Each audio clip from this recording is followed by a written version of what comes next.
فرماتے ہیں اتنی کمزوری میں 2 نفلوں میں پورا قرآن ختم کرتا ہوں. فرماتے ہیں اب میرا حال یہ ہو چکا ہے کہ میں ایک لقمہ بھی نہیں کھاتا کہ مجھے حق سے آواز آتی عبد القادر میری قسم ہے کھا لو تو میں پھر کھاتا. میرا اللہ کہتا ہے عبد القادر میری قسم ہے پی لو تو میں پھر پانی کا گھونٹ. سبحان اللہ. یہ مجاہدہ کیا. عرض کر رہا تھا کہ جیسے نیت ہے ویسی مراد. میں پنڈے گیا تو ایک بندہ ایران پہ کرے حضرات فلانا بندہ جنہیں پیود آئے نام ہے انہیں مسجد کی خدمت واسطے ایک پورا 100 روپیہ دیتا ہے. میں کہ یار ہے کس فکر کی اعلان میں مجھے پتا چلا کہ جو اعلان کر رہا تھا نا وہ اپنا نام لے رہا تھا. اس نے 100 روپیہ دیا تھا. خود اپنا نام لے کے اپنے باپ کا نام لے کے تو اعلان خود ہی کر رہا ہے کہ 100 روپیہ اس نے مسجد کی خدمت کیا. اور جب ہماری نیتیں ایسی ہوں گی نیتیں دکھاوا ہوگا ریاکاری ہوگی نمائش ہوگی. بڑی مشہور حدیث ہے کہ حضرت ابو ہریرہ رضی اللہ تعالیٰ سے ایک صحابی نے کہا کہ مجھے کوئی حدیث سناؤ. تو حضرت ابو ہریرہ فرمایا سناؤں؟ کہا سناؤ. کہا تو پھر سنو. اتنا کہا تو ابو ہریرہ بے ہوش ہو گئے. پھر ہوش آیا پھر فرمایا سناؤں؟ کہا سنائے. کہا تو سنو. پھر بے ہوش ہو گئے. پھر ہوش آیا تو تیسری بار فرمایا سناؤں؟ کہا سناؤ. کہا تو سنو. پھر بے ہوش ہو گئے. 3 بار بے ہوش ہو گئے. ماجرا کیا ہے؟ تو ایک حدیث بیان کی کہ جس میں رسول اللہ صلی اللہ علیہ وسلم نے فرمایا تھا کہ قاری سخی اور شہید قیامت کے دن یہ تینوں دوزخ میں ڈالے جائیں گے اس وجہ سے کہ انہوں نے یہ کام لوگوں کو دکھانے کے لیے کیے ہوں. لوگوں کو دکھانا. تو حضور غوث پاک کی نیت دیکھیں. نیتوں سے کیسی نیت ہے؟ پتہ چلا ایک اللہ کے ولی آئے ہیں مدرسے کے 3 لڑکے تیار ہو گئے.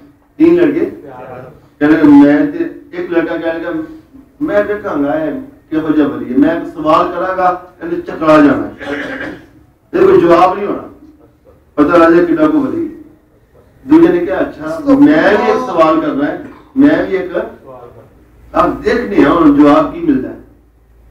اب حضور غوث پاک تیسرے تھے فرمایا میں نے تو نہ سوال کرنا ہے نہ میں نے ان کا امتحان لینا ہے. میں تو اس لیے جا رہا ہوں کہ مجھے وہاں سے کتنا فیض ملتا ہے.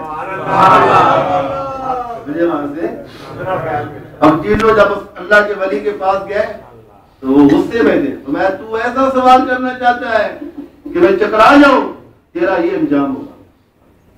تو ایسا سوال کرنا چاہتا ہے کہ تمہیں پتہ ہی نہیں میں کیا جواب دوں گا. تو میں سن تیرا ایمان تو بچ جائے گا مگر تو دنیا کے فتنوں کے اندر بڑا کانوں کان پھنس جائے گا. تو میں عبد القادر تو یہ دیکھنا چاہتا ہے کہ مجھے فیض کتنا ملتا ہے.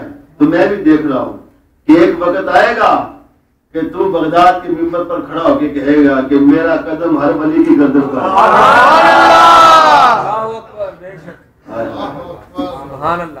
میں یہ تو نے یہ سوچا تو میں تجھے یہ انعام اور وہ جو یہ سوچ کے آئے ان کو یہ سزا. حضور غوث پاک رضی اللہ تعالیٰ اللہ اکبر کیا کیا اللہ تعالیٰ نے آپ کو درجات عطا فرمائے. سنا ہوگا آپ نے صلاح الدین ایوبی کا دادا جو تھا وہ حضور غوث پاک نے مسلمان کیا تھا. مردے زندہ کیے مردے. ایک عیسائی نے کہا کہ سنا ہے صلاح الدین ایوبی کا والد ہے. صلاح الدین ایوبی کا والد جو تھا عیسائیوں کا پادری ہے مسلمانوں کو برگلا کے ان کے عقائد خراب کر رہا ہے. تو پادری نے کہا کہ عبد القادر جیلانی تمہارے نبی نے یہ فرمایا ہے کہ میری امت کے ولی کی یہ شان ہے بنی اسرائیل کے نبیوں کے برابر. فرمایا ہاں. کہا کہ بنی اسرائیل کے نبیوں نے مردے زندہ کیے تو اس امت کے علماء کریں گے. فرمایا علماء تو بڑی بات ہے یہ تو میں بھی کروں گا. سبحان اللہ. یہ تو کہا کہ آپ کر لیں گے. کہا مردے میں زندہ کروں گا. مردے میں زندہ کروں گا. چلو ٹھیک ہے کب جب آپ کے فلانے دن میں ٹھیک ہے اعلان کر دو مرادی ہو گئی. عیسائیوں اتنے عیسائی مسلمان جمع ہو گئے, قبرستان میں چلے گئے. حضور غوث پاک نے سب سے پرانی قبر کہا کہ جس قبر کو آپ کہتے ہو اس کو زندہ کرنا. کہا کہ یہ مردہ بھی زندہ ہو اور جو دنیا میں کام کرتا تھا وہ کام کرتا ہو وہی زندہ ہو تو پھر مانو گے؟ یہ تو اور بھی عجیب بات ہے. تو آپ نے وہاں 2 نفل پڑھ کے دعا مانگی اور قبر کو ٹھوکر مار کے کہا کھڑا ہو جا, کیا زندہ ہو جا. تو وہ گٹار بجاتا ہوا کھڑا ہو گیا. اور میں کہ یہ دنیا میں یہ گٹار بجاتا تھا, ٹھیک. تو وہاں پہ بڑے صحیح مسلمان ہوئے جس میں صلاح الدین ایوبی کا باپ بھی مسلمان ہوا. سبحان اللہ. پھر جب اس کے یہاں بیٹا ہوا تو وہ حضور غوث پاک کے پاس لے کے آیا اور کہا کہ یہ میرا بچہ ہے, دعا کریں. حضور غوث پاک نے صلاح الدین ایوبی کو تھپکی لگائی اور کہا کہ یہ بڑا آگے نامور بنے گا. تو کیسا نام پایا؟ اور خود تو ٹھہرے شاہ رسول اور غوث اعظم جیلانی کو ولیوں کا سلطان بنایا. میرے کملی والے ولیوں کا سلطان بنایا.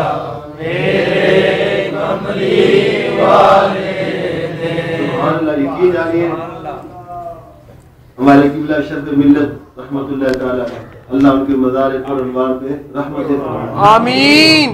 ایک دن ایک لڑکا حضور غوث پاک کی منقبت پڑھ رہا تھا, اتنے خوش ہوئے, مجھے بڑی پسند ہے یہ منقبت سنی. تو اکثر سنتے بھی تھے اور گنگناتے بھی تھے. تو اللہ والے جو ہوتے ہیں وہ اللہ والوں کے ذکر سے خوش ہوتے ہیں, اللہ والوں کے ذکر سے خوش ہوتے ہیں. اور کئی ایسے بے وقوف کہتے ہیں لو جی ولیوں جی نشان میں آ گئے, ان کو توحید کا خطرہ پڑ جاتا ہے. بے وقوف وہ جو اللہ سے محبت کرنے والے ہیں, جب ہم ان کی شان بیان کرتے ہیں تو عقل کا زاویہ درست کرو کہ جب اللہ تعالیٰ اپنے ولیوں کو یہ شان دیتا ہے تو وہ اللہ کتنی شان والا ہوگا. تمہیں توحید خطرے میں نظر آتی ہے, بلکہ توحید تو اس سے زیادہ واضح ہوتی ہے کہ جس سے محبت کرنے والوں کی شان یہ ہے, اس کے رسولوں کی شان کیا ہوگی, پھر خدا کی شان کیا ہے. اللہ اکبر, جب ولیوں کی یہ شان ہے.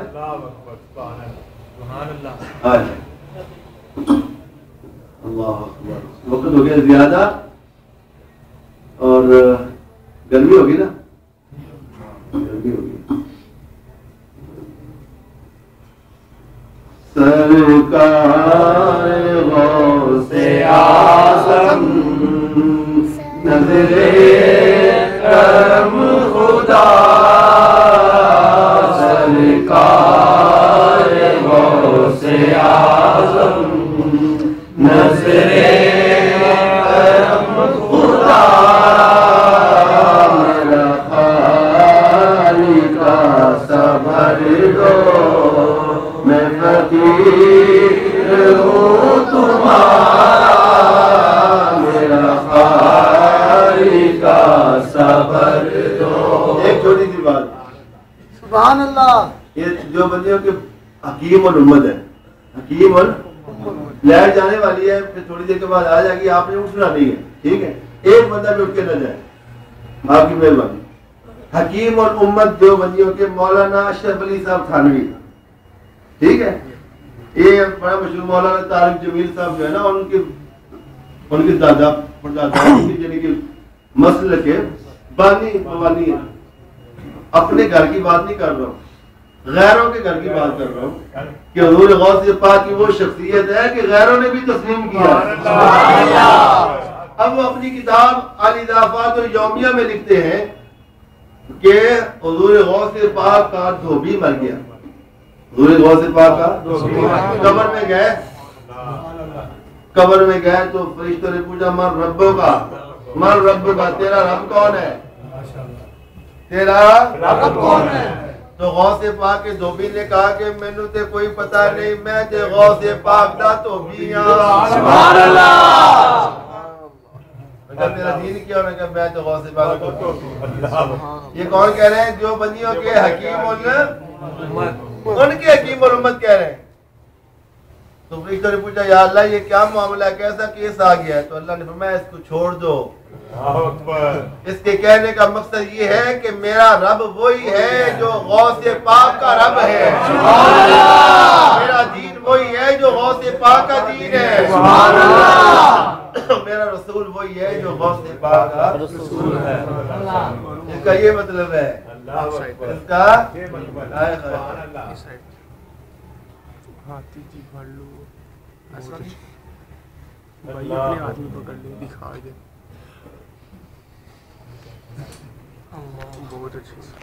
غوث پاک رضی اللہ تعالیٰ خانقاہ میں کیا ذکر و اذکار ہوتا تھا. کیا ہوتا تھا؟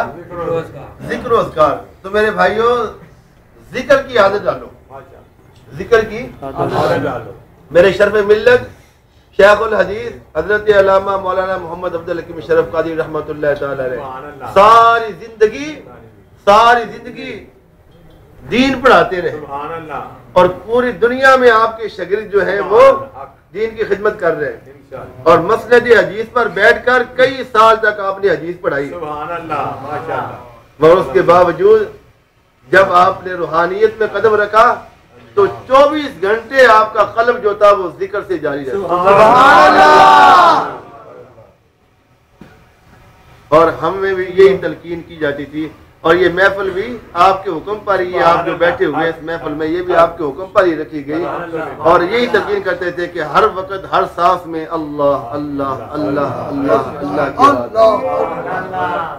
تو ذکر کی عادت ڈالو, انشاءاللہ باطن کی تطہیر ہوگی, تزکیہ نفس ہوگا, من پاکیزہ ہوگا. بس تم عادت ڈال لو کہ ہر وقت اللہ تعالیٰ کا پیارا نام جو ہے اس کا ورد کرتے رہو.